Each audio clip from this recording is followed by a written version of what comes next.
నుంచే సత్యానంద్ గారు నాకు పరిచయం అయ్యే టైంకి నాకు బయటికి 10 మంది మధ్యలోకి రావాలంటే చాలా ఇబ్బంది ఉండేది. రూమ్లోంచి బయటికి రావాలంటే సిగ్గుపడిపోయేవాడిని, ధైర్యం ఉండేది కాదు. కానీ లోపల చాలా ఆలోచించేవాడిని. ఏదన్నా సరే బయటకు వచ్చి ఏదైనా మాట్లాడాలి, గొంతు పెగల్చాలి అంటే లోపల బిగుసుకుపోయేది, భయం వచ్చేది, గొంతంతా ఉండలు పడిపోయాయి, ఉండలు చుట్టుకుపోయేది. అలాంటి సమయంలో మా అన్నయ్య గారు అడిగారు, నువ్వేమవ్వాలని ఉందా అంటే నేను చాలాసేపు ఆలోచించాను. జస్ట్ బతకాలి ఉందని చెప్పాలనుకున్నా. ఆ మాట అంటే కొడతాడేమని చెప్పి చెప్పలే, ఏదో తెలివితేటలు చూపించుకున్నా.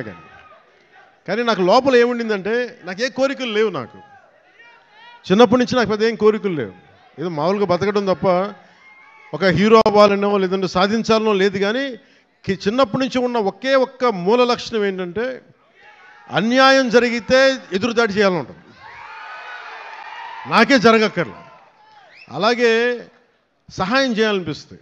ఈ 2 లక్షణాలు తప్ప సినిమాలు చేద్దామని కానీ డబ్బులు సంపాదించాలని కానీ నాకు ఆలోచన లేదు. అలాంటి నాకు చదివేవాడిని. అలాంటి నాకు వీని ఇలా వదిలేస్తే ఎటు కాకుండా పోతాడని మా అన్నయ్య గారికి భయం వేస్తుందేమో. ఒక రోజున సత్యానంద్ గారిని పిలిపించి, ఆయన మంచుపల్లికి సినిమాలో ఆయన ఒక అసిస్టెంట్ డైరెక్టర్గా పనిచేస్తారంట. ఆయన పిలిపించి ఈయన ఢిల్లీ నేషనల్ స్కూల్ ఆఫ్ డ్రామాలో ఆయన అక్కడ చాలా పాల్గొని నేర్చుకుని ఆయన అలాంటి వ్యక్తిని తీసుకొచ్చి నాకు నన్ను ఆయనకి అప్పచెప్పి చేయమన్నారు. ఆయనకి నేను ఎంత ఇబ్బంది పెట్టేవాడినంటే, మీరు ఒకసారి రండి సత్యానంద్, మీ కష్టాలు చెప్తాను. ఇప్పుడు దాకా తెలియదు కదా ఎవరికి నేను ఆయన ఎలా ఇబ్బంది పెట్టేవాడిని. ఆయన వచ్చి కూర్చొని చాలా డైలాగులు చెప్పేవాళ్ళు. బాబు మీరు ఇలా చదవండి, ఇలా రాయండి అని చాలా పేపర్లు ఇచ్చేవాళ్ళు.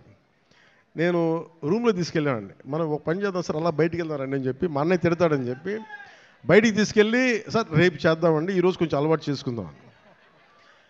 మళ్ళీ ఈయన కూర్చోబెట్టి చాలా పెద్దగా మాట్లాడేస్తే నాకు సిగ్గు అనిపించేది, కొంచెం చెమటలు పట్టేసాయి. అలాంటి నెమ్మదికి ఈయన మభ్యపెడితే మెడ్రాస్లో చెన్నైలో పని జరగట్లా. ఒక 1 నెల రోజులు చూశారు. ఈయనకి అర్థమైపోయింది, ఈయన ఇక్కడే ఉంచితే వీడు ఏ పని వీడు చెయ్యకపోగా నన్ను కూడా చెడగొట్టేస్తాడని భయం వేసింది అనుకుంటా. ఆయన ఏమనేవాళ్ళు చూస్తూ ఉండేవాళ్ళు. సో నన్ను ఫైనల్గా ఏం చేశారంటే, మా అన్నయ్య చిరంజీవి గారికి ఏం చెప్పారంటే, తమ్ముడిని నేను విశాఖపట్నం తీసుకెళ్తానండి, అక్కడ కొంచెం నాకు టీం అంతా ఉంటుందండి అని తీసుకెళ్ళి నన్ను ఇక్కడ పడేశారు. మధ్యలో పడేస్తే నేను ఈయనంటారు కూర్చోబెట్టి నడిచే డ్యాన్సులు చేసే ఇవంటే నాకు సిగ్గుతో చచ్చిపోయేవాడిని. ఎలారా వీళ్ళందరూ యాక్టర్స్ అవుతారు, ఎలారా వీళ్ళందరూ చేస్తారు అనుకునేవాడిని. మరి మెల్లిగా నా చేత కొంచెం సిగ్గు, చిన్న మ్యూజిక్ ఫస్ట్ నాకు నేర్పించిందల్లా ప్రారంభించింది సరస్వతి నమస్తే.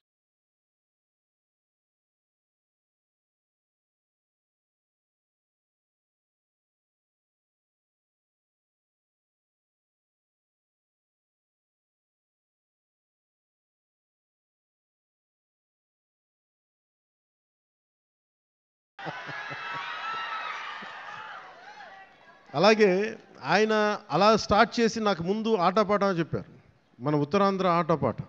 అవి నాకు చాలా ఇంట్రెస్ట్ వచ్చింది. మెల్లిగా ఆయన్ని చిన్న ఏమంటుందో పాముని ఏమంటుందని ఒక వైల్డ్ యానిమల్ని ట్రైన్ చేస్తారు చూసారా, అలా కొద్దిగా టేమ్ చేసి ట్రైన్ చేసి ఒక 2 అక్కడ దాకా తీసుకొచ్చాను నన్ను. అంటే నోట్లో నుంచి ఒక వాక్యం, అమ్మా ఇట్రా నాన్న నేను బయటికి వెళ్తున్నాను చెప్పడానికి కూడా నేను తటపాయించే నా వ్యక్తిత్వానికి ఒక 1.5 hour ఒక స్ట్రీట్ ప్లే చేయించిన గంత బై ద ఎండ్ ఆఫ్ 2 నెలల్లో. సో నన్ను అంత ట్రైన్ చేసి నేను నేర్చుకున్నది ఏంటంటే, నటన నేర్చుకోలేదు ఈయన దగ్గర, ధైర్యాన్ని నేర్చుకున్నాను ఈయన దగ్గర. అంటే నీకు ఏదైనా ఒక అభిప్రాయం ఉన్నప్పుడు నిర్భయంగా చెప్పడం చేసుకో, ఏమవుతావు, మహా అయితే ఫెయిల్ అవుతావు, ఏమవుతుందని. నాకు ఎందుకు ఆయన పాదాలకి ఈరోజు ఎప్పుడు నాకు అనిపించిన ఎందుకు ఇష్టం అని నమస్కారం పెడతానంటే, నాకు ధైర్యాన్ని నాకు పరిచయం చేసిన వ్యక్తి ఆయన. అంటే నీకు అభిప్రాయాలు 100 ఉండొచ్చు, లోపల భావాలు 1,00,000 ఉండొచ్చు, కానీ వాటి మీద నువ్వు ముందుకొచ్చి దాన్ని యాక్ట్ చేయకపోతే ఏం అవ్వదు అనేది నాకు ఆయన నోటితో చెప్పాల, ఆ ట్రైనింగ్ ద్వారా చెప్పారు. నేను అప్పుడు అనుకో నాకు యాక్టింగ్ అని నేను నేర్చుకోలేదు, నాకు జీవిత పాఠాలు నేర్పారు నా గురువు ఆయన.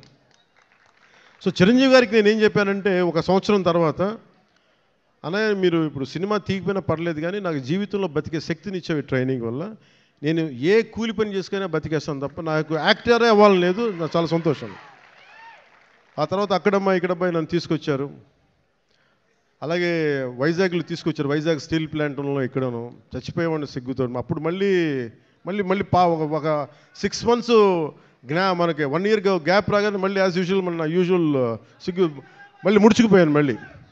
అలాంటిది నన్ను గోకులం సీత చేశాను, తర్వాత సుస్వాగతం చేశాను.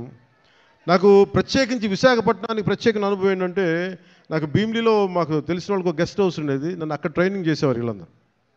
సో నాకు అందుకు భీమిలి కానీ మన ప్రాంతాలు కానీ మన సర్క్యూట్ గెస్ట్ హౌస్ మనం ప్రాక్టీస్ చేసేదాన్ని ఒక సంగం శరత్ ఓనర్స్ గెస్ట్ హౌస్ ఒకటి ఉండేది.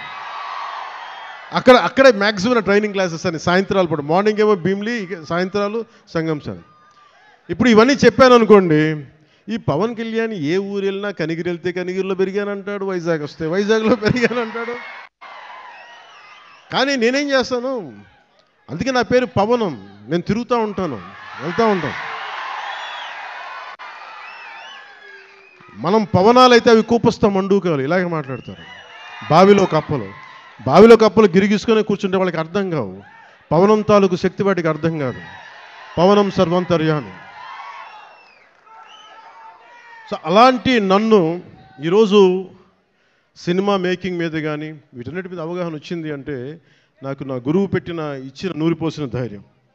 ముందుగా నాకు ఈరోజు మీ ముందు నిలబడగలుగుతున్నాను అంటే నాకు మా అన్నయ్య చిరంజీవి గారు నన్ను ఇచ్చిన ఆయన నన్ను నమ్మారు, మా వదిన నన్ను నమ్మింది.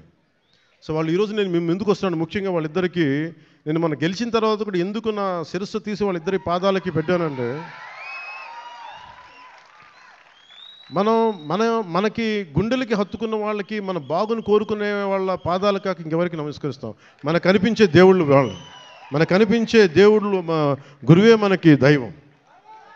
సో ఇలాంటి సమయంలో నాకే అనిపించింది, మన ఏదో సినిమా, ప్రతి ఒక సినిమా కృష్ణవంశీ గారి సినిమాలు చెప్తూ ఉంటారు కదా, 30 years ఎక్స్పీరియన్స్ అండి ఇక్కడనే. ఇంకొక సంవత్సరం దాటితే మనం కూడా కొంచెం చెప్పచ్చు 30 years ఎక్స్పీరియన్స్ ఇక్కడ. తమాషాలు కదా, 30 years ఎక్స్పీరియన్స్ రాబోతుంది, వెయిట్ చేయండి.